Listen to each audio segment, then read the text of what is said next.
오늘 뉴스룸의 첫 소식은 엄혹한 국제정치의 현실에 대한 뉴스입니다. 오늘 두 가지의 우려가 현실로 나타났습니다.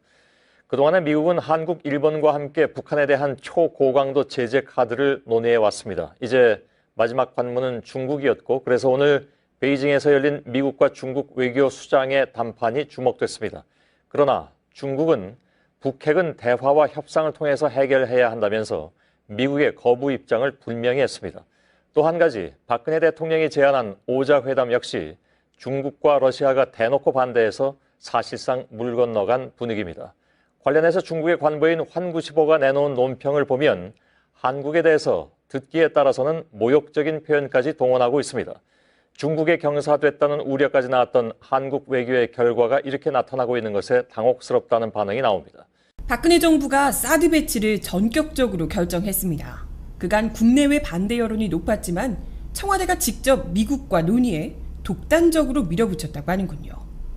국방부는 북한의 미사일로부터 우리 국민들의 안전을 지키기 위한 것이라고 주장하고 있지만 이 뻔한 거짓말을 과연 몇이나 믿어줄까요? 북한은 고고도 미사일 같은 건 쓰지 않아도 장사정포만으로도 우리 수도권을 충분히 공격할 수 있습니다. 정작 사드는 우리 수도권조차 방어해 줄 수가 없죠.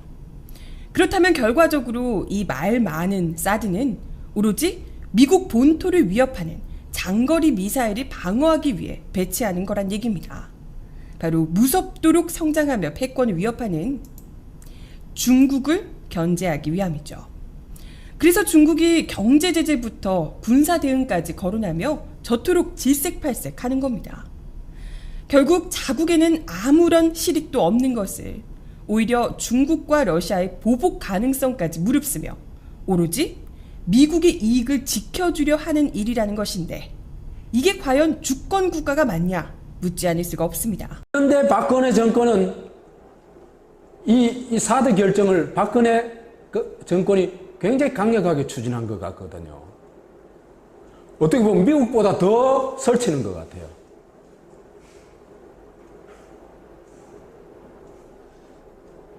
왜 이런 뻔히 보이는 파멸의 길을 택할까? 이 사람들은 국가적 차원에서 사고를 안 합니다. 우리가 그렇다고 생각하면 정말 착각이에요.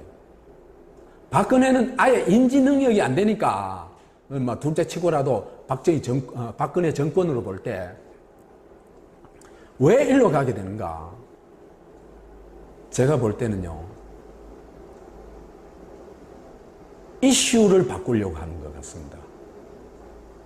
지금 한국에, 그죠?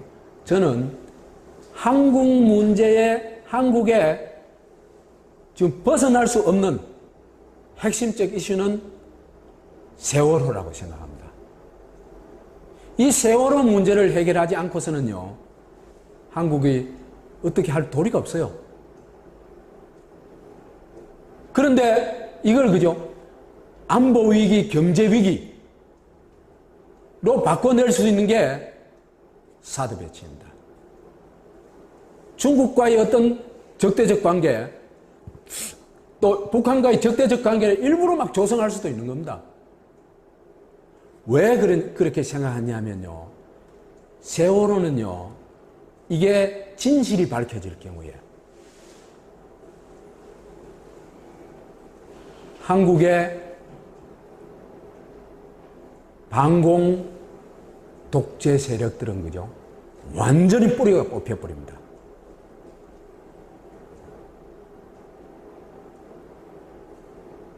그래서 반공체제, 권력과 기득권을 유지하고 반공체제, 분단 조폭체제로 회귀하기 위해 가지고는 신냉전체제가 오히려 필요하다는 겁니다. 그동안 우리 정부가 펼쳐온 미중 사이의 균형 외교 전략을 한꺼번에 뒤집어버리는 이번 결정 때문에 한국이 치러야 할 대가는 매우 클 수도 있습니다. 그러니까 한미동맹이 어떻게 보면 북한만 상대하기도 버거운 상황인데 중국, 러시아라고 하는 특히 뭐 군사력에 있어서는 세계 2위, 3위의 어떤 강대국들과 한국의 적대국가가 된다. 우리한테는 최악의 시나리오인 거죠. 최악의 시나리오인 거죠. 사드가 들어오면요, 동맹의 성격이 전환이 됩니다. 그러니까 북한을 억제하는 동맹에서 지역 동맹으로 전환이 됩니다. 더 복잡해지는 거고요. 그러니까 강대국 국제정치 우리가 소비해야 돼요. 그러면 우리가 강대국 국제정치 소비해서 전쟁도 났죠. 분단도 됐죠. 그리고 식민지도 됐죠. 우리의 의도와는 상관없이 강대국이 그렇게 해버려서. 한국은 지난 20여 년 동안 동북아 지역에서 비교적 균형 잡힌 입장을 취해왔습니다. 그러나 박근혜 정부의 사드 배치는 한국의 기존 전략을 근본에서부터 뒤흔드는 최악의 한 수가 될 수도 있습니다. 왜 나쁜 여자인지 선생님이 그걸 밝혀내지 않으면 안 되겠죠, 그렇죠? 공부도 될 겁니다. 일단 명성황후가 나쁜 여자인 이유가 여러분 잘 공부를 한번 해봐요. 82년 이모군란 때 99인들하고 백성들이요 민비 잡아 죽여라라고 했습니다. 우리 역사 공부하면서 어떤 여인 때문에 농민들이 들고 일어난 경우, 물론 저기 조선시대 공부하다 보면 16세기에 명종이라는 왕 때 인격적인 난이 일어나요. 명종이 왕일 때 명종의 엄마 문정왕후가 있어요. 여러분 그 사극이나 이런 드라마 보면 그 누굽니까 장금이 할 때 굉장히 친절한 왕비 나오잖아요. 나쁜 여자예요. 그 문정왕후가 정치 개판을 하니까 인격적인 난이 일어나고 그렇긴 했습니다만, 대놓고 백성들 들고 일어나고 어떤 여자 정치인 잡아주기로 이런 적이 있었냐고요. 그쵸? 최악의 여인이었습니다. 백성들이 절대 박수같이 못한. 왜? 여러분 이 민씨 정권이 이 당시에 매각매직은 장난이 아니에요. 진짜로요. 민씨 정권이 얼마나 썩은지는 그 민비의 은남매 민승호가 폭탄 맞고 죽었고 민경호가 어떻게 죽었다는 거 이야기했죠. 그쵸? 그런데 그럼 자기 정치의 잘못 때문에 99인데 들고 일어났으면 떳떳이 맞서서 왕비면 내가 뭘 어쩌는데 하고 개기다가 죽던가 아니면 도망쳤으면 조용히 살든가 했어야지. 왜 청라군대를 불러들입니까? 세상에 국내에서 정권 다툼하다가 외국 군대를 불러들인 여자를 갖다가 세상에 우리가 명성황후라고 칭송해줘야 됩니까? 아니죠. 이때 들어온 외국 군대가 위안스카이가 어디에 주둔해요? 영산에 주둔하잖아요. 영산에. 이때 청라애들이 털을 닦고요. 나중에 일제강점기에 누가 주둔합니까? 쪽파애들이 주둔하고요. 해방 이후에 미군이 우리나라 서울 한복판에 주둔하게, 다시 향해서 외국 군대가 우리나라 서울 한복판에 주둔하게 된 단초를 제공한 여자가 민비 아니야. 어떻게 이런 여자를 좋은 여자라고 해요? 너무 기본적인 거 아니야? 그리고 자기 시아버지 흥선대원을 잡아가라고 하고요. 그리고 한번 생각해보자고. 이때 개판이었습니다. 알아요. 여기저기 밀란 일어나고 있었고요. 매각매직 더 심했다고요. 세도 정치기보다. 솔직히 닦아놓고 이야기하면 동학 누구가 무시하는 거예요. 동학의 4대 강령의 첫 번째 조항이 뭐야? 서울로 치고 올라가 권세가와 귀족들을 잡아 죽이자. 누구 죽이자는 겁니까? 민비 죽이자는 운동이 동학농민운동이었어요. 동학농민운동을 자랑스럽게 생각하면 민비를 절대 좋은 여자 취급해줄 수 없는 겁니다. 맞죠? 자, 동학농민운동이 터졌어. 또 누구 부르느니? 민비가 또 누구 불렀어? 또 청라군대 불렀죠? 그랬냐 안 그랬냐? 그러니까 또 청일전쟁 터지잖아요. 생각해봐라. 내가 있는 여자야? 청라군대 들어오면 텐진조약에 입각해서 일본 군대가 들어오고 잘못하면 우리 조선 땅에서 전쟁 나면 우리 백성들이 고통당하겠다. 그거 몰라요? 우리 동학농민군의 지도자들은 청라군대 들어오고 바로 일본 군대 들어오니까 놀라가지고 지금 바로 전조약 체결한 거 아니야. 그쵸? 근데 무개념 여자죠. 그래서 청일전쟁 일어나고 우리 백성들 정말 고통 말로 못했습니다. 이때요. 그래서 누가 이겨 청일전쟁에서? 일본이 이기는 거 아니라 처음으로 권력을 지금 손에 놓게 생겼죠. 일본이 이기고 경복궁 점령하고 제1차 갑오개혁에서 국내부를 설치하죠. 그러니까 왕실만 봐하고 민비를 정치 참여해서 금지시켜버리는 거 아니야. 왕실 사무와 정부 사무 분리라고 이야기합니다. 갑오 1차 개혁 때. 너무 중요한 표현인데. 자, 그리고 나서 러시아한테 깨갱하는 걸 본 거죠. 그러니까 러시아를 끌어들인 거예요. 쉽게 이야기하면. 그리고 7년 해강이 만들어지고 다시 러시아의 꼭두각시가 되려고 했던 거 아닙니까? 막말로 1904년에 러일전쟁이 터집니다. 러일전쟁에서 일본이 이긴 건 거의 그 당구 용어로 뽀록이라고 이야기해요. 기적에 가까운 일이었다고요. 러일전쟁 때 만약에 러시아가 이겼고 우리가 러시아의 식민지를 살았으면 민비는 이완용 이상가는 내국노가 되는 겁니다. 이해돼요? 이 여자에게는 이 민족이나 백성은 아예 눈에 들어오지도 않는 여자였다고요. 자기 자신과 자기 가족과 맞죠? 자기 아들 이런 것들의 밀림 민복을 위해서 나라 재정을 어디다 탕진하냐면 궁궐에까지 무당을 불러들여서 구술했던 여자예요. 나라 재정 거기 다 탕진합니다. 명산 대첩 찾아다니면서 쌀 다 쏟아부어요. 그러니까 나라가 개판이죠. 백성들한테 세금 쥐어짜가지고요. 그런 여자를 왜 우리가 칭송합니까? 오늘 뉴스룸의 첫 소식은 엄혹한 국제정치의 현실에 대한 뉴스입니다. 오늘 두 가지의 우려가 현실로 나타났습니다. 그동안에 미국은 한국, 일본과 함께 북한에 대한 초고강도 제재 카드를 논의해 왔습니다. 이제 마지막 관문은 중국이었고, 그래서 오늘 베이징에서 열린 미국과 중국 외교 수장의談판이 주목됐습니다. 그러나 중국은 북핵은 대화와 협상을 통해서 해결해야 한다면서 미국의 거부 입장을 분명히 했습니다. 또 한 가지, 박근혜 대통령이 제안한 오자회담 역시 중국과 러시아가 대놓고 반대해서 사실상 물 건너간 분위기입니다.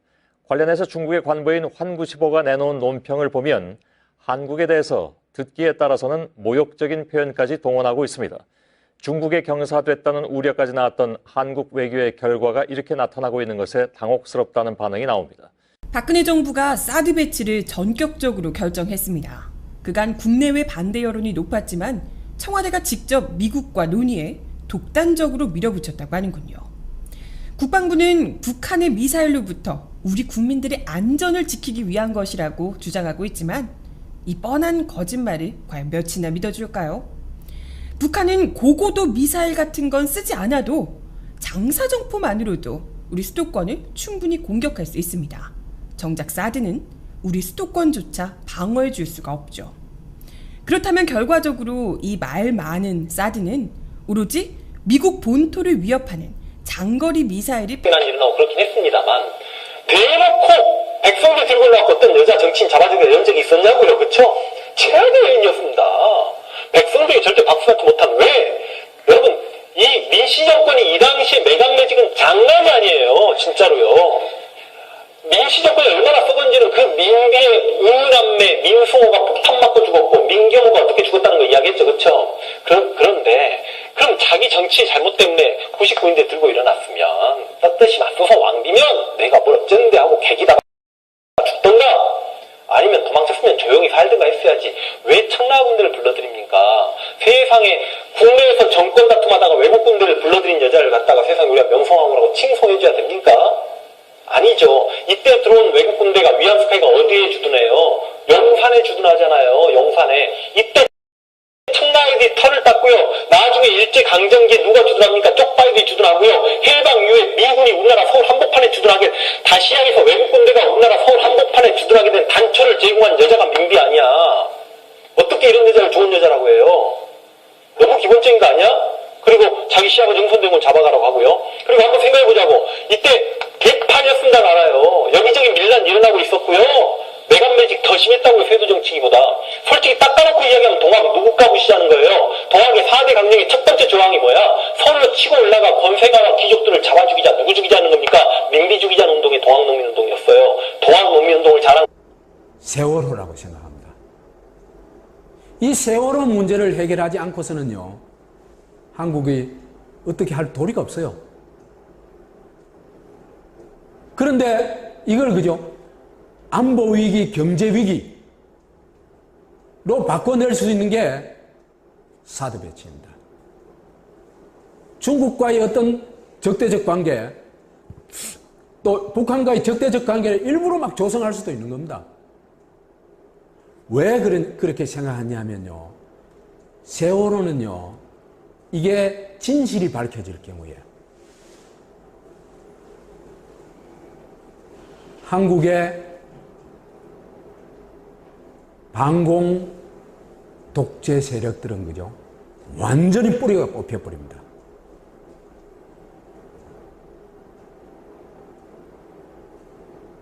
그래서 반공 체제, 권력과 기득권을 유지하고 반공 체제, 분단 조폭 체제로 회귀하기 위해 가지고는 신냉전 체제가 오히려 필요하다는 겁니다. 그동안 우리 정부가 펼쳐온 미중 사이의 균형 외교 전략을 한꺼번에 뒤집어버리는 이번 결정 때문에 한국이 치러야 할 대가는 매우 클 수도 있습니다. 그러니까 한미동맹이 어떻게 보면 북한만 상대하기도 버거운 상황인데 중국, 러시아라고 하는 특히 뭐 군사력에 있어서는 세계 2위, 3위의 어떤 강대국들과 한국의 적대국가가 된다. 예, 우리한테는 최악의 시나리오인 거죠. 예, 최악의 시나리오인 거죠. 사드가 들어오면요, 동맹의 성격이 전환이 됩니다. 그러니까 북한을 억제하는 동맹에서 지역 동맹으로 전환이 됩니다. 더 복잡해지는 거고요. 그러니까 강대국 국제정치 우리가 소비해야 돼요. 그러면 우리가 강대국 국제정치 소비해서 전쟁도 났죠. 분단도 됐죠. 그리고 식민지도 됐죠. 우리의 의도와는 상관없이 강대국이 그렇게 해버려서. 한국은 지난 20여 년 동안 동북아 지역에서 비교적 균형 잡힌 입장을 취해왔습니다. 그러나 박근혜 정부의 사드 배치는 한국의 기존 전략을 근본에서부터 뒤흔드는 최악의 한 수가 될 수도 있습니다. 왜 나쁜 여자인지 선생님이 그걸 밝혀내지 않으면 안 되겠죠, 그렇죠? 공부도 될 겁니다. 일단 명성호가 나쁜 여자인 이유가 여러분 잘 공부를 한번 해봐요. 82년 이모군란 때 99인들하고 백성들이요 민비 잡아 죽여라라고 했습니다. 우리 역사 공부하면서 어떤 여인 때문에 농민들이 들고 일어난 경우, 물론 저기 조선시대 공부하다 보면 16세기에 명종이라는 왕 때 인격적인 난이 일어나요. 명종이 왕일 때 명종의 엄마 문종왕후가 있어요. 여러분 그 사극이나 이런 드라마 보면 그 누굽니까 장금이 할 때 굉장히 친절한 왕비 나오잖아요. 나쁜 여자예요. 그 문종왕후가 정치 개판을 하니까 인격적인 방어하기 위해 배치하는 거란 얘기입니다. 바로 무섭도록 성장하며 패권을 위협하는 중국을 견제하기 위함이죠. 그래서 중국이 경제 제재부터 군사 대응까지 거론하며 저토록 질색팔색하는 겁니다. 결국 자국에는 아무런 실익도 없는 것을 오히려 중국과 러시아의 보복 가능성까지 무릅쓰며 오로지 미국의 이익을 지켜주려 하는 일이라는 것인데, 이게 과연 주권 국가가 맞냐 묻지 않을 수가 없습니다. 그런데 박근혜 정권은 이 사드 결정을 박근혜 정권이 굉장히 강력하게 추진한 것 같거든요. 어떻게 보면 미국보다 더 설치는 것 같아요.